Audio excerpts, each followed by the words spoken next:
یہ ہیں ہماری قابل فخر ملازمت پیشہ خواتین جو ملازمت کے ساتھ ساتھ ماں اور بیوی کا کردار نبھاتے ہوئے بچوں کی بہتر پرورش کے لیے کوشاں دکھائی دیتی ہیں۔ ان کا کہنا ہے کہ حکومت نے خواتین کے لیے قوانین بنا کر انہیں تحفظ تو فراہم کر دیا ہے، لیکن گھر سے دور ملازمت کی صورت میں رہائش، ٹرانسپورٹ اور بچوں کی پرورش جیسے مسائل پریشان کرتے ہیں۔ ورکنگ وومن کو کافی زیادہ مسائل درپیش ہوتے ہیں، ان میں سب سے بڑا مسئلہ رہائش ہے، بچوں کے لیے ڈے کیئر سینٹر ہے اور ایک ٹرانسپورٹ ہے۔ میرا خیال ہے اگر یہ سہولیات پرووائڈ کی جائیں تو وہ بہت اچھے طریقے سے فیلڈ میں مزید اچھے طریقے سے پرفارم کر سکتی ہیں۔ وومن ڈیولپمنٹ ڈپارٹمنٹ کا کہنا ہے کہ ملازمت پیشہ خواتین کے لیے قانون سازی سمیت متعدد اقدامات کیے گئے ہیں۔ ان ون گو ہم اکٹھے انشاءاللہ لائسنسز ایشو کر کے ہاسٹلز بڑھائیں گے اور ہاسٹلز کے ساتھ ساتھ ڈے کیئر کی تعداد بڑھائیں گے۔ جب خواتین کے یہ دو مسئلے حل ہوں گے تو آپ دیکھیں گے کہ انشاءاللہ تعالیٰ اس سے خواتین زیادہ سے زیادہ معاشی ترقی میں حصہ لیں گی۔ ورکنگ وومنز نے خواتین کے عالمی دن کی مناسبت سے اپنے ساتھی آفیسرز کے ہمراہ آگاہی واک بھی کی۔ کیمرہ مین محمد سعدی کے ساتھ امین حفیظ، جیو نیوز، لاہور۔ عالمی یوم خواتین پر سیاسی رہنماؤں کا کیا کہنا ہے، جان لیتے ہیں اس رپورٹ میں۔ خواتین کے عالمی دن پر ایک پیغام میں وزیر اعظم عمران خان نے مادر ملت کو خراج عقیدت پیش کرتے ہوئے کہا کہ فاطمہ جناح قیام پاکستان کی جد و جہد میں قائد اعظم کے شانہ بشانہ رہیں۔ قومی ترقی کے لیے خواتین کو ان کا جائز مقام دلانا ہوگا۔ چیئرمین پیپلز پارٹی بلاول بھٹو نے کہا کہ مستقبل خواتین کا ہے، خواتین کے حقوق غصب کرنے والوں کے لیے یہ صدی لحد بنے گی۔ چیلنجز کے باوجود پاکستانی خواتین کی آگے بڑھنے کی لگن ناقابل تسخیر ہے۔ وفاقی وزیر برائے انسانی حقوق شیریں مزاری نے کہا کہ خواتین کو بااختیار بنانے کے لیے ریاستی اور حکومتی سطح پر اقدامات کے ذریعے ہم آگے بڑھ رہے ہیں، لیکن حقیقی تبدیلی کے لیے معاشرے کو سوچ بدلنا ہوگی۔ پیپلز پارٹی رہنما شیری رحمان نے کہا کہ آج بھی اہم فیصلوں سے باہر رکھنے کے لیے خواتین پر فقرے کسے جاتے ہیں، صنفی امتیاز پر انہیں مذاق کا نشانہ بنایا جاتا ہے۔ اس رویے سے خواتین تھک چکی ہیں، جس کے احتجاج میں وہ عورت مارچ کا حصہ بنیں گی۔ نون لیگ رہنما شہباز شریف نے کہا کہ پاکستانی خواتین نے بہت کچھ کر دکھایا ہے، لیکن ان کو مزید تعاون کی ضرورت ہے۔ Army chief general Qamar Javed Bajwa نے پاکستان میں خواتین کے کردار کو سراہا ہے۔ DGISPR کی جانب سے جاری آرمی چیف کے ایک بیان میں کہا گیا ہے کہ خواتین دفاع پاکستان میں مردوں کے شانہ بشانہ پوری قوت کے ساتھ موجود ہیں۔ خاص طور پر شہداء کے خاندانوں کی خواتین بہت بہادر ہیں۔ خواتین کا گھر کو سنبھالنے کا کردار بھی ناقابل فراموش ہے۔ ملک کی ترقی میں پاکستانی خواتین پیش ہیں۔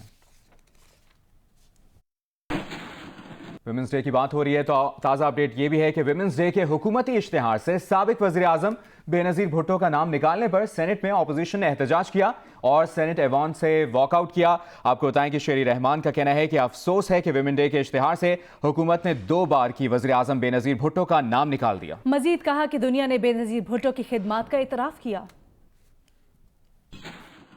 عالمی دن ہے خواتین کا اور عورتوں کا۔ اس دن کو ہم بالکل سیاست کی نظر نہیں کرتے۔ اتنے تو لب ہمارے آزاد ہیں چیئرمین صاحب کہ ہم احتجاج کریں کہ آج اشتہار نکلا ہے، حکومت پاکستان کا آفیشیل اشتہار نکلا ہے، پاکستان کی نہیں پوری مسلم دنیا کی 2 دفعہ الیکٹڈ پرائم منسٹر محترمہ شہید بے نظیر بھٹو کا نام، ان کی شکل، ان کا ذکر، ان کی عالمی سطح پر جو شناخت ہے اسے اس اشتہار سے نکال چھوڑا۔ We not only will walk out, Chairman صاحب, we will ask for an apology. We want an official apology.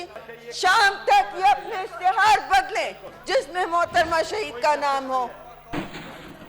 Lahore Qalandars کے غیر ملکی کھلاڑی کراچی پہنچ گئے ہیں اور کھلاڑی میں کون کون ہیں یہ بھی آپ کو بتاتے ہیں۔ کراچی پہنچنے والے جو کھلاڑی ہیں ان میں آئے ہیں جی رائن ٹین، ان کے ساتھ ساتھ ہیں ڈیوڈ ویز، سندیپ لامچن آئے ہیں کراچی، ہارڈس آئے ہیں اور اینٹن ڈیوچ آئے ہیں۔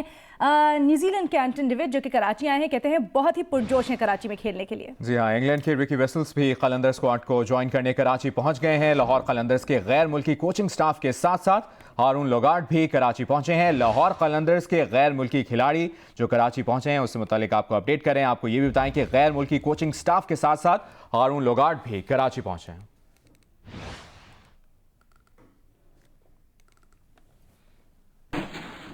اب ذرا پوائنٹس ٹیبل پر نظر ڈالتے ہیں، جہاں اب صرف تیسری اور چوتھی پوزیشن خالی ہے۔ لاہور قلندرز کو پلے آف کے لیے کوالیفائی کرنے کے لیے کیا کرنا پڑے گا، رپورٹ میں جانتے ہیں۔ پی ایس ایل 4 کے پوائنٹس ٹیبل پر اب بہت دلچسپ صورتحال ہے۔ پلے آف کی 2 ٹاپ ٹیمیں فائنل ہو گئی ہیں اور اب مقابلہ ہے تیسری اور چوتھی پوزیشن کا، جس کے لیے اسلام آباد یونائیٹڈ، لاہور قلندرز اور کراچی کنگز میدان میں ہیں۔ اسلام آباد یونائیٹڈ نے اب صرف ایک میچ لاہور قلندرز کے خلاف کھیلنا ہے، جس میں اگر وہ جیت جاتی ہے تو 10 پوائنٹس کے ساتھ پلے آف مرحلے کے لیے کوالیفائی کر جائے گی۔ اس کی پوائنٹس ٹیبل پر جگہ تیسری ہوگی یا چوتھی، یہ کراچی کنگز کے میچز کے بعد فائنل ہوگا۔ اس صورتحال میں لاہور قلندرز کو اگر پلے آف کی دوڑ میں ان رہنا ہے تو ملتان سلطان سے آخری میچ جیتنا ہوگا، اور یہ بھی دعا کرنی ہوگی کہ کراچی کنگز اپنے اگلے دونوں ٹاکروں میں ناکام ہو، تاکہ چوتھی پوزیشن کا فیصلہ اس کے اور کراچی کنگز کے درمیان نیٹ رن ریٹ کی بنیاد پر ہو۔ لیکن اگر اسلام آباد ہارتی ہے تو پھر لاہور قلندرز کے پلے آف میں پہنچنے کا چانس بن جائے گا، مگر پلے آف میں نشست پکی کرنے کے لیے اسے دونوں میچز جیتنے پڑیں گے تاکہ 10 پوائنٹس کے ساتھ جگہ پکی کی جائے۔ اگر وہ اگلا میچ ہار جاتی ہے تو پھر 8 پوائنٹس کے ساتھ اس کے اور اسلام آباد کے درمیان چوتھی پوزیشن کا فیصلہ نیٹ رن ریٹ کی بنیاد پر ہوگا۔